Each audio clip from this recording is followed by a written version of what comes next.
e Pistolone Facchetti, come Domingo chiama il suo ex compagno di squadra all'Inter.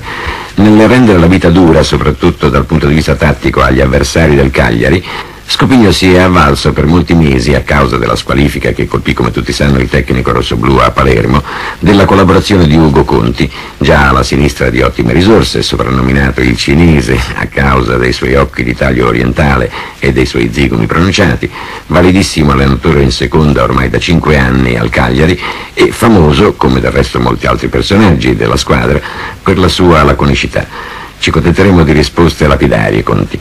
Qual è stato il giorno più lungo, la giornata più sofferta della sua lunga permanenza in panchina? Juventus e Cagliari. All'inizio del campionato, Manlio, ci dicesti che paventavi molte difficoltà extratecniche per la tua squadra. Ecco, ora che il campionato è finito, il bilancio le ha rivelate più o meno numerose di quanto preventivato? Direi che sono state più grosse di quelle prevedute. Ma comunque, insomma, con un po' di calma siamo riusciti a passarle un po' tutte.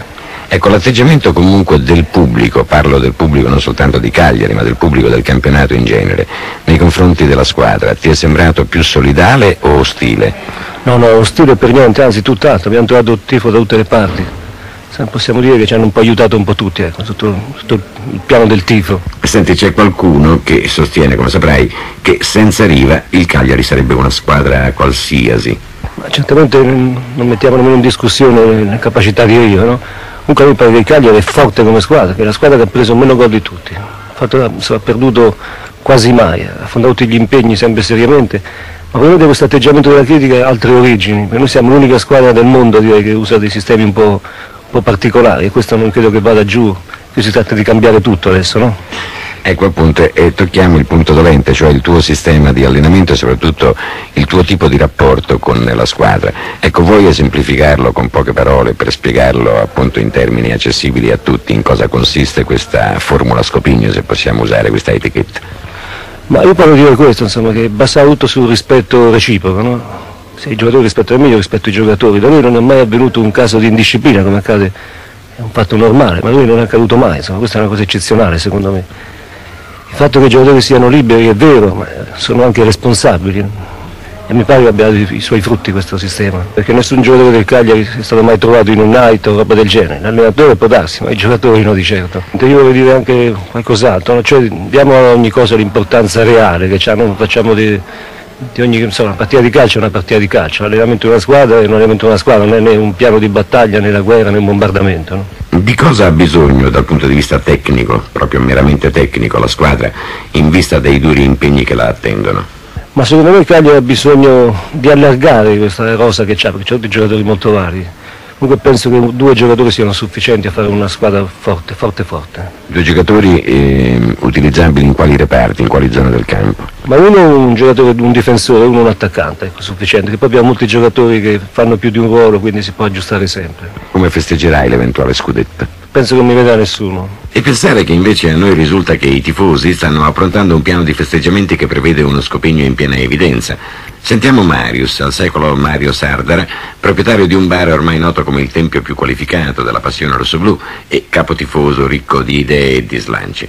Dunque Marius, cosa avete in testa? Nel promontorio della Sella del Diavolo, che scende a mare, io farei uno scudetto, cioè un tricolore enorme, illuminato giorno e notte, affinché, in modo che tutti che vengono dal mare, insomma, vedete questo tricolore è il Cagliari che ha conquistato questo scudetto. La Sella del Diavolo, cioè sulla groppa del Milan, tutto sommato. No, niente a che vedere col Milan, è un promontorio che scende a picco sul mare, ripeto, per chi viene dal mare, vede illuminato di giorno specialmente questo grande tricolore. Questa è una cosa che poi si può realizzare senza niente di difficoltà.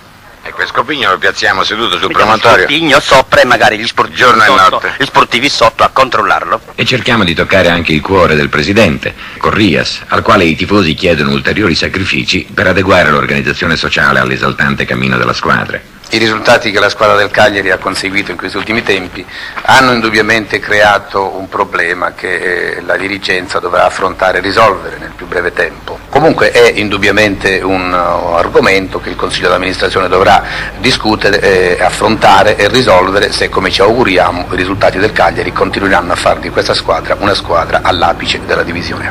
Lei uscirebbe di casa il giorno dopo aver venduto Riva? È un problema che non mi sono posto. Riva è del Cagliari e rimane del Cagliari.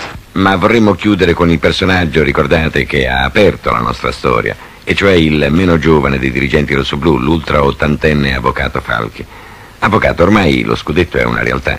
Cosa ha da dire? E potrei morire un poco più tranquilla. Cagliari, Albertuzzi, Martinatella Signori, c'era Nicolai Poli, Babenghini, Nenè, Gori, Greatti, Riva.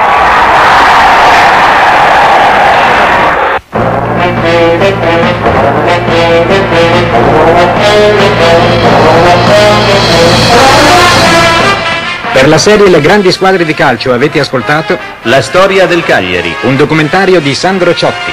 Hanno partecipato Mario Guerrini, Enrico Ameri, Aldo Fradelloni, Gavino Falchi, Antonio Argiolas. Mario Congiu, Gianni Sulis, Ottavio Morge, Enrico Rocca, Emma Varsi, Efisio Corrias, Roberto Bortoluzzi, Ilio Guerrini, Mario Sardara, Augusto Frongia. Andrea Arrica, Manlio Scopigno, Giulio Zignoli, Enrico Albertosi, Giuseppe Tomasini, Mario Martiradonna, Eraldo Mancin, Pierluigi Cera, Comunardo Nicolai, Claudio Nenè. Luigi Riva, Angelo Domenghini, Bobo Gori, Riciotti Greatti. Corrado Anastasio, Cesare Poli, Adriano Reginato, Mario Bruniera.